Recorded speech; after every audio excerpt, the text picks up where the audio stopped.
Okay mga kapatid, itutuloy ko itong pagre-review sa history na sinulat ni Saraba Life na ngayon ay missing in action. So ito, nakikita nyo itong ginawa niyang seal na may tatak na Saraba Life sa taas, Scouts Royal Brotherhood, National Service Fraternity and Sorority.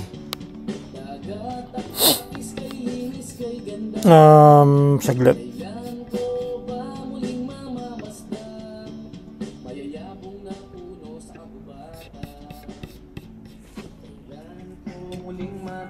Okay, so inanaano ko 'tong music. Ang ganda ng kanta ng Noel Palomo, Taghoy. Kanta to ni Bong Pascasio ng Green Department, ang isa sa pinakamagaling na banda sa nung 90s from PUP, ang Green Department. So ito National Service Fraternity and Sorority, SEC registration number CN 2005 18848. So ginagamit pa rin niya ang SEC registration number na to, na matagal nang kumbaga paso na, expired na, revoke na, pero siya inilalaban niya na pwede daw tong ibalik, na yung mga nakarehistrong SRB kagaya ng SRB ISFS Incorporated ay pwede daw i-challenge. Bakit hindi i-challenge? Saraba Life, ang tagal na, 2015 pa nung irehistro ang SRB Incorporated. So bakit walang challenge? Kung panay ang mo, di ba, panay ang post mo kontra sa SRB Inc., pero bakit wala kang ginagawa, puro ka posting, tas ngayon missing in action ka? I don't know why. Tol, hindi tayo magkaaway. Alam ko magka-chapter tayo. Alpha Epsilon ka din, di ba? Kalimbas. Galing ka kay Bradmar Bautista. Alam mo ba si Bradmar Bautista? MI sa St. Jude. Ang GC, alam mo kung sino? Yung sinisiraan mo. Ako, hindi tayo magkaaway. Kaso lang, hindi ko trip yung trip mo. Hindi ko kayang sakyan. Pero brothers are brothers, you know. We are brothers. Kahit ganyan ka at ganito ko, we are brothers. Asan ka na ba ngayon? Ba't ka nawala? Ginagamit mo pa ba yung SEC registration number na yan? Sa tingin mo ba ang National Council ay mababawi pa yan? Alam mo kung ano ba balak nila? Saraba Life, na kapag hindi nila mabawi hindi nila masolusyonan to, magawa ng resolusyon itong SEC registration to, is magre-register sila ng bago. So kung bawal at hindi pwedeng gumamit, hindi sila pwedeng mag-register ng bago. Bakit? May dalawa na nga nakarehistro eh. Yung Philippines, na alam ko sa Philippines ka na ngayon, di ba? So ngayon, okay, so tignan na natin itong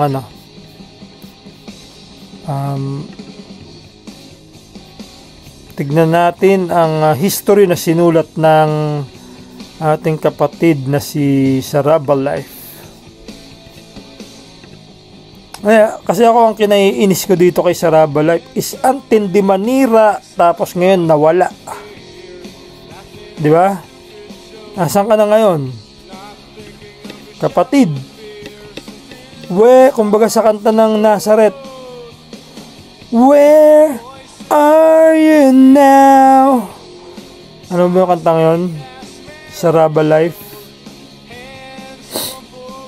So eto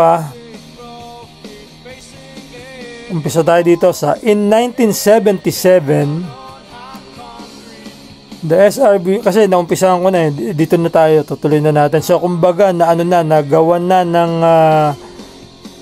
pangalan ang ating kapatiran, tinawag na SRB, tas tinawag ni Founder Len na Il Duce, si Bing Marabut, meaning the leader. So dito na tayo ngayon.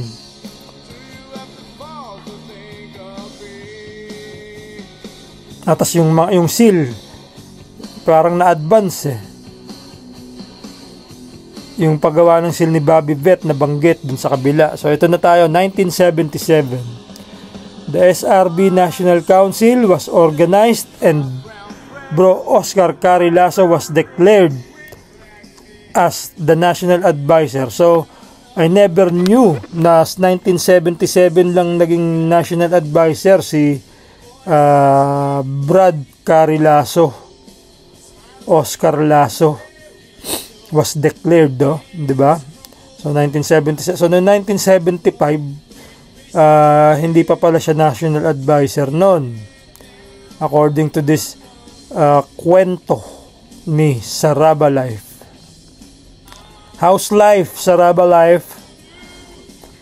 Bro Jacinto Ramon Bong Pinyon. Yung pala pangalan ni Brad. Si Brad Bong Pinyon na-meet ko sa Marikina.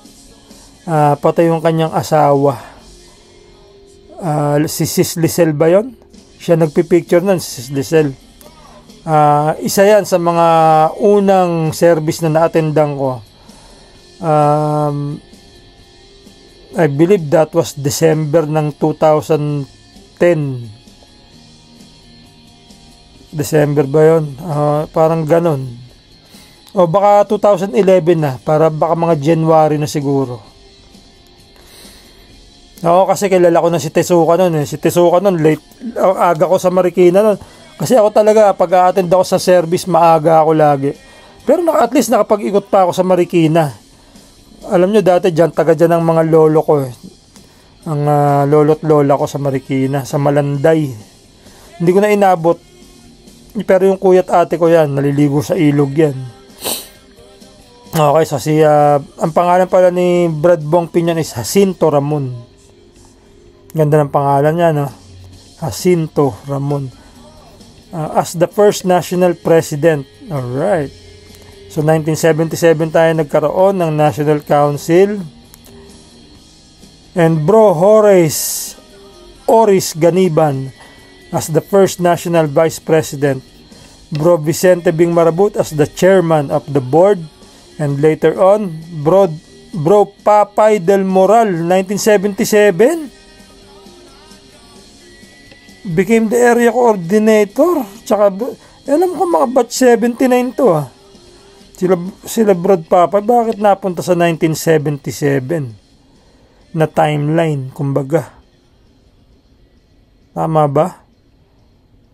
O yung later na sinasabi rito is years after, parang ganon. So anong ginawa nila Brad Papa as area coordinator? Dapat maganda yan, detailed Tsaka si Internal Affairs, si Jojo Oyales, anong mga ginawa nila? Tsaka bakit sinama sila dito sa history na to? Ito ba ay turning point sa ating kapatiran? Kumbaga sa gera, ito yung nagpabago ng pangyayari sa gera. Na para, ganun yan, dapat pag nasa history ka, you must have done something na napaka importante sa kapatiran. The second national president was Bro Bradley Coronel. So anong chapter? Dapat nilalagyan na rin yung chapter. At least si Brad Papay, alam ko, Upsilon, tsaka si Brad Jojo Oyales na SRB Apo, di ba? Alam ko na Upsilon sila sa Don Mariano Marcos sa Pandakan. Pandakan pa ba yung Don Mariano Marcos o Paco na? Or Santa Ana? Pero ano yun parang dikit ng Pandakan at saka ng Santa Ana.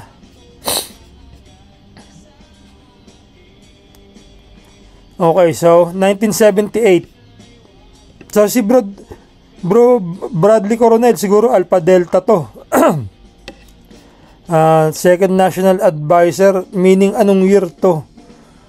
Hindi, ang labo nung ng lathala ni Saraba Life eh.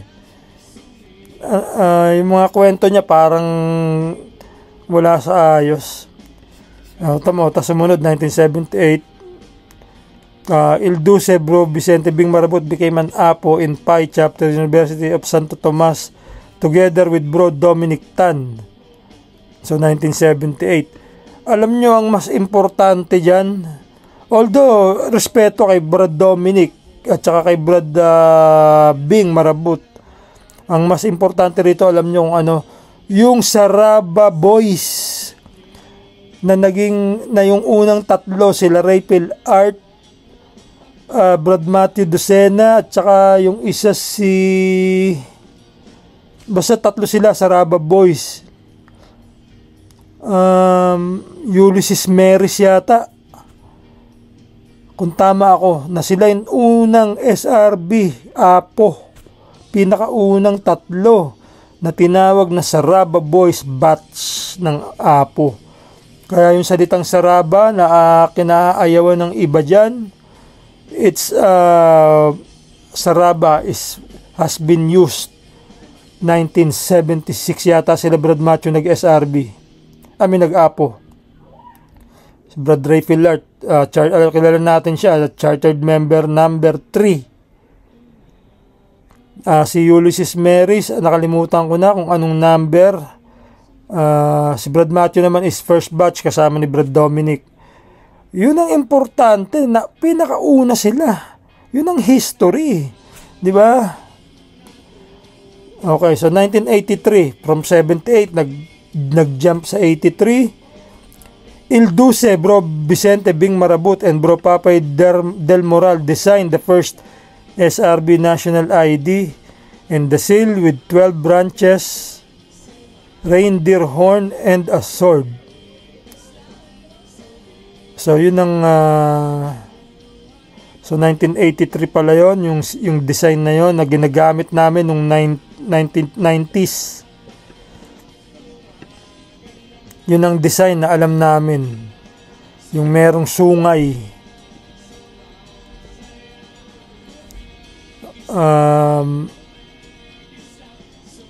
Lahat ng 90s, yan ang drawing. Tas yung may espada, tas may apo sa ibabaw. Yan ang natutunan naming drawing ng seal, design, disenyo. Sa banggit na banggit si Papa, yan para akong babahing. Okay, let's move on to 1985.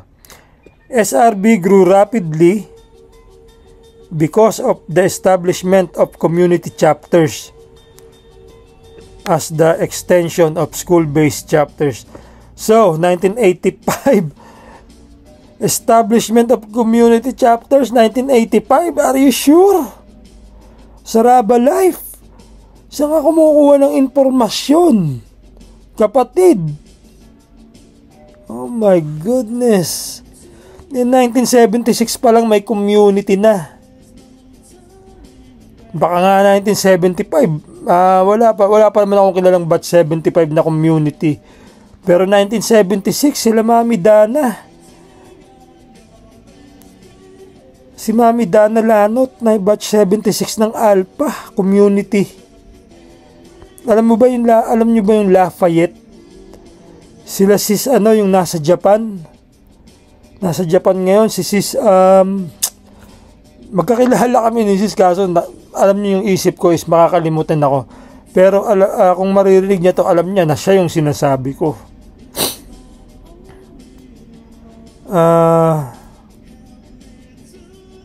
Grew rapidly because of the establishment. 76 pa lang, it grew rapidly already.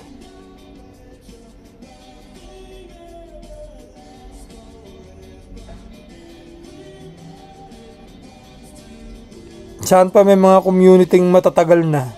Yan, yung Beta Pi sa Laloma. Yung chapter ni Brad Hannibal Quintana. Pi Beta. Sila Brad Arthur, Kuya Arthur Dalindin na GC ni Brad Hannibal. Tapos yung kapatid ni Brad Hannibal, si Brad Jobet Quintana na nasa Mindanao. Tsaka Bohol. Mga batch 70s na yan, community. Anong 1985 sinasabi nyo? So paano namin kayo ngayon paniniwalaan tong history na to? Eh mali-mali yung history mo. Sa Alpha Epsilon lang eh. May mga community tayo sa Pandakan na before 1985. Namatay na nga yung Brad eh, na SRB Apo, pero Alpha Epsilon yun. Sa Biata. Sa San Andres. May mga community dyan na Alpha Epsilon din.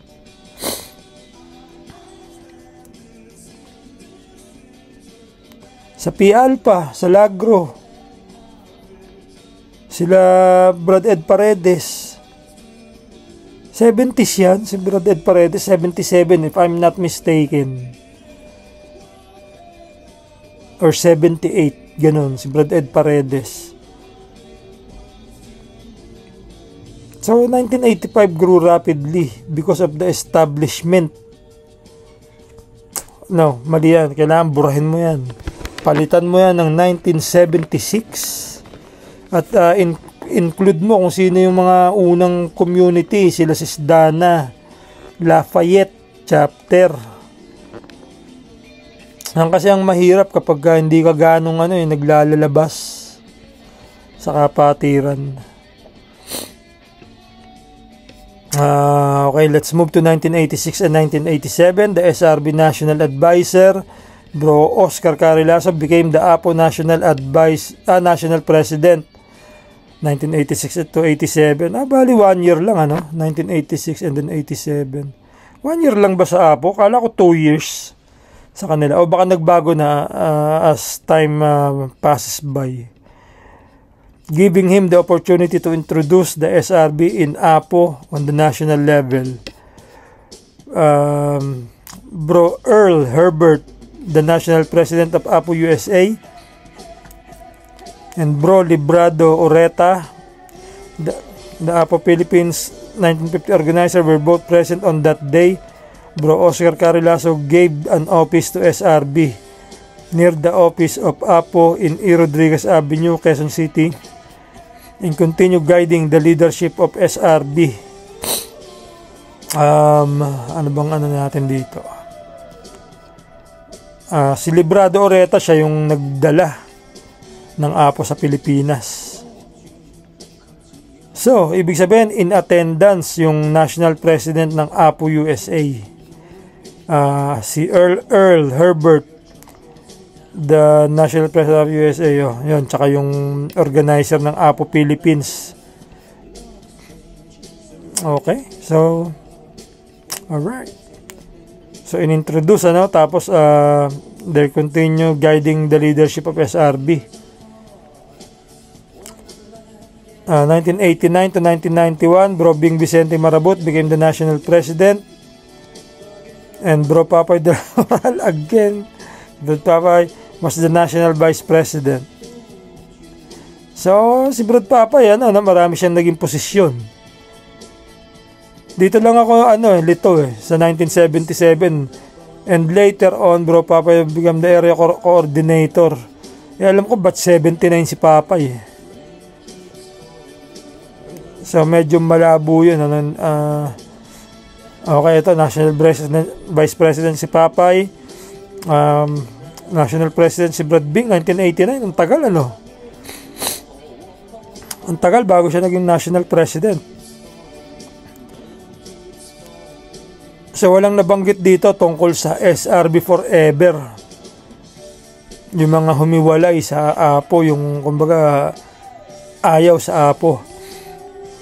Yun, mga isang importante sa sa mga pangyayari sa kapatiran yun. Hindi nila nababanggit dito kung paano yung mga APO is hindi tayo kinikilala. Ako naranasan ko yun. 1990.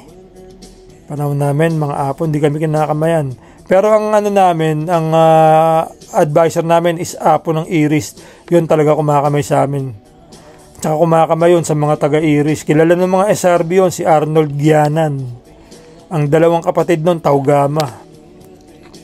Dalawang bata niyang kapatid. Okay, so early 2000, SRB National Council was reorganized. So yung sinasabi niya na early 2000 na yan, mga 2002 and 3 siguro, 2002 and 3. Yan, 2003 to 2005, Bro Billy Laraga was the national president and Bro Kokoy Gaa was the national vice president. So ito, importante to. Kita nyo yung jump from 1991, nag-jump sa early 2000s. Early 2000s, di ba? Ang laki ng ginamp, lampas isang dekada. So ito talagang turning point to kasi sila Brad Billy is ginising ang mga, kasi siguro natulog ang SRB ng mga siguro mga late 90s natulog na SRB siguro nun. Although meron pa rin mga nagtutuloy pero hindi kasing init na nung panahon namin, nung 90 to 92, putya ang tindi ng lahat ng fraternity. Sabayan sa sa paramihan. At ang gulo. Laging may balita sa TV na rambulan. Nabalitaan pa namin noon yung mga sis ng Makati is nakikipagrambulan. Siguro sila Sis Joy Gonzales yun, sila Buds Bueno. Kasi mga taga Makati yan, mga Sigma yan eh. Nababalita sa TV yun. Kinukwento sa akin ng ninong ko na kaya tuwan-tuwa kami kasi pagka yung mga sis, biro mo mga sis nakikipagrambulan. Sa Alpha Epsilon, ganun yung mga sis, matatapang yung mga sis ng ano. Pag binastos mo, nandyan na yung mga brad. Handang ipataob kung anumang fraternity ang mambabastos sa mga sis ng SRB sa Alpha Epsilon Iris. Okay, so naging presidente nga si Billy at si Kokoy naman ang vice. So yan talaga importante yan. Ayan, yung naging presidente si Brad Bing, importante yan.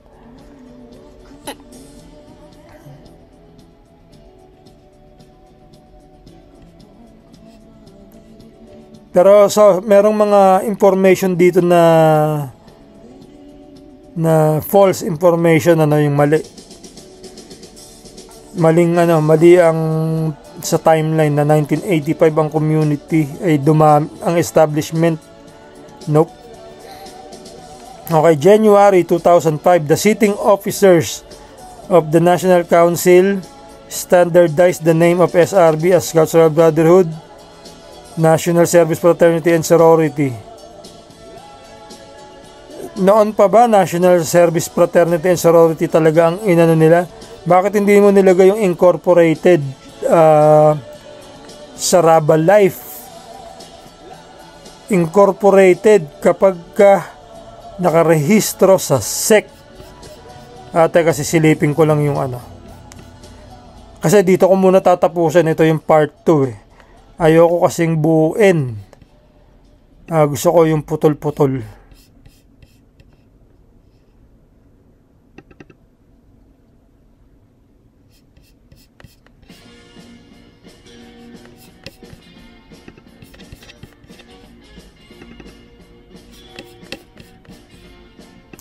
Saglit lang po mga kapatid. So ayan yung ito na, makakuha ko na siya. Titignan ko lang pero hindi ko siya i-review.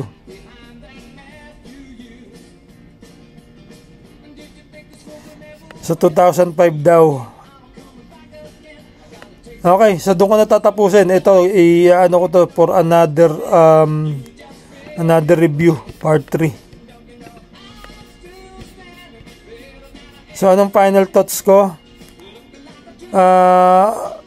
Maraming hindi maganda yung pagkakagawa ni ni Saraba Life. Saraba Life, bumalik ka muna at ayusin mo ito. itong ginawa mong history dahil maraming nakabasa na ito. Nasan ka na ba? Are you okay? O iba ng trabaho mo ngayon? Sa ibang ano ka na, ibang paksyon. Okay po mga kapatid, Brad Vlog, Alpha Epsilon, Pandacan, Manila.